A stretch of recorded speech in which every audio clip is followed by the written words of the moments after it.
Good morning, guys. I hope that everyone's having a great day so far. I'm actually taking this little mutt right here to the vet, just so you can have all her shots and everything. I'm dropping her off before work, picking her up afterwards. Growling at the little rabbit. Little rabbit, get down now. And for those of you who don't know, this is actually Trixie. She's actually a rescue dog I got about 2 years ago. She's an awesome dog and very low maintenance. She's actually crazy quick. I think she's a mix between like a lab and like a greyhound or something like that. And what's going on, guys? I actually just got off work. I'm on my way to the PetSmart to get my dog. But as far as the point of this video, the Ford Explorers, what's wrong with them? There have been people reporting that they've been passing out, that they've been smelling a small emissions smell when they're driving, and it seems like the majority of the complaints are actually coming from police officers. Now Ford, they've actually been doing some independent investigating themselves, and from what they've found, now I'm not entirely sure because I've found different causes of the actual smell in the carbon monoxide, but from what I've found, well, from what Ford's saying, they're saying that it is some holes that are drilled on certain police cruisers, holes that are drilled for certain lights to go in the rear of the car, how they aren't sealing the holes properly, and that's causing some of the emissions to get back in. Now it's actually gotten so bad that Ford's actually working with certain police departments, and they're actually installing carbon monoxide detectors right here on the roof, just so they know if there's any carbon monoxide in the cabin. And honestly, that really sounds like that really could be the problem, but the only reason I'm somewhat skeptical about that is because some of the police departments, they actually find, like the mechanics, they're finding that the exhaust manifolds are cracked.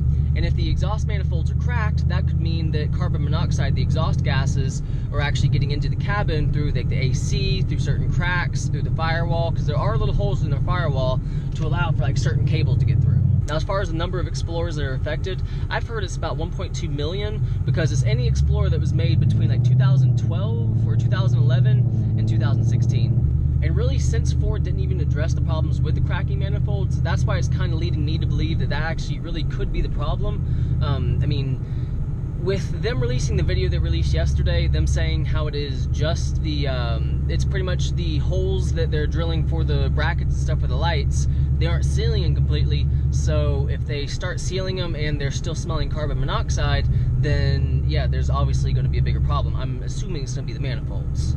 Now, how this even came to light was because there was actually a police officer that passed out at the wheel. He passed out and he woke up whenever he was hitting the curb, and he actually crashed into a tree, totaling his car. And he was even saying that, you know, he was just driving, all of a sudden he got a little bit sick feeling, and then all of a sudden everything went black, and then he woke up when he hit the curb, which is kind of crazy because if it was in a city like New York or something where there's a ton of pedestrian traffic, it could have been a lot worse. And why they've been passing out is because of the carbon monoxide poisoning, because carbon monoxide is basically a poison in our system and it will make you black out. And why this has gotten so much attention lately is because of the people passing out. I mean, like I said, those two police officers that passed out. There was, I think, one reported instance of a man actually passing out. He wasn't a police officer or anything. He passed out, and I think he just went off the side of the road. So honestly, I wouldn't be surprised if there was some kind of recall issue in the next couple months affecting those affected Explorers, because certain police departments, they've even grounded all of their Explorers. So if the police departments don't feel safe having their officers in the Explorers, then honestly, I could see Ford making some serious changes. So if you do drive an Explorer between those years, if you smell any kind of like exhaust or anything while you're driving and the windows are up when you shouldn't be smelling any kind of exhaust, I mean, I would at very least try to buy some kind of like carbon monoxide detector like they've been putting in the police cars. And honestly, recalls are nothing new. GM would definitely know about them with their airbags that were messed up for the longest time, killing people. There was also the recall that GM just issued not even like 2 or 3 days ago for like 700,000 cars because of the turning at low speed, the power steering would go out, which is causing some people to wreck. But guys, I really did just want to make this video just because I've been hearing a whole bunch of these reasons that these Facebook mechanics thinking what's wrong. And since Ford just released their cause of the problem yesterday, I just kind of want to make this video just with my kind of input in it, whether I think that's true with what they're saying.